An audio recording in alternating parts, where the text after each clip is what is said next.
Okay, so it's the final day of ISE here in Amsterdam, and we thought we'd just catch up and have a chat about how it's been. And James, highlights, or what do you think? The one that really stands out amongst quite a lot of impressive technology was probably Brompton Technologies' dynamic calibration system. They were running an old LED panel sort of display, quite out of date, not even HD, yet you would think it was 4K or higher.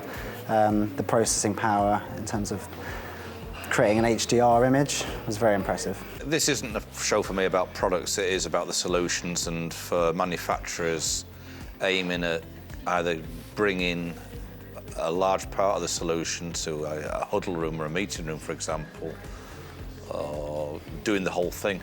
You know, and Crestron and Kramer lead the way for that in the applications they try to serve.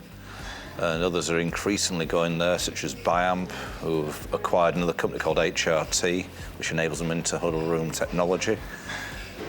So the huddle room really is a large focus for many companies now. It's not been a typical year, the ISE, by any stroke of the imagination, with obviously Corona kicking off and then obviously the weather not helping people.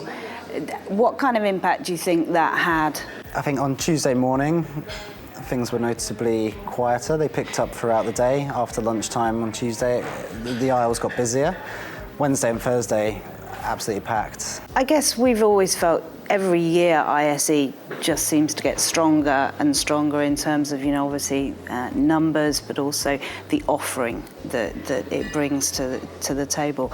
Why do you think they've been so good at doing that? What is it about the show that makes it so much more complete than just an exhibition? Off the show floor, yeah, it's a very strong educational programme. You've got the Avixa flashbacks, you've got CEDIA workshops, you've got exhibitors who are doing training sessions which are free, and then you've got the main stage, and there's been many good free platforms there, which I think provoke interest in other areas when you listen to a meaningful discussion with a good panel. Another kind of interesting event to the side of the exhibition was on Wednesday night. There was a Milan event. You had kind of all these competitors coming together to talk about this technology. It was announced about a year ago.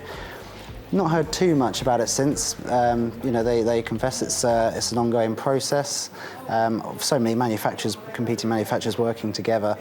It's going to take time. And I guess we should finish off with next year and the trip to Barcelona. We just went to the whole of Barcelona conference, which is obviously saying goodbye to Amsterdam and hello to Barcelona.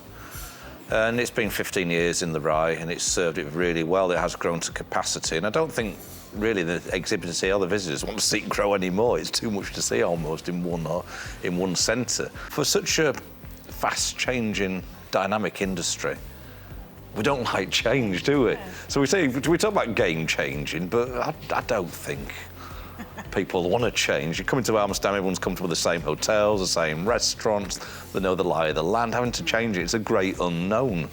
But I think once they get there, we're like, yeah, we should have done this years ago. Who knows? The show will still go on, it'll still be a success, and they can move the location, and you'll still get the people that need to be there going to do business.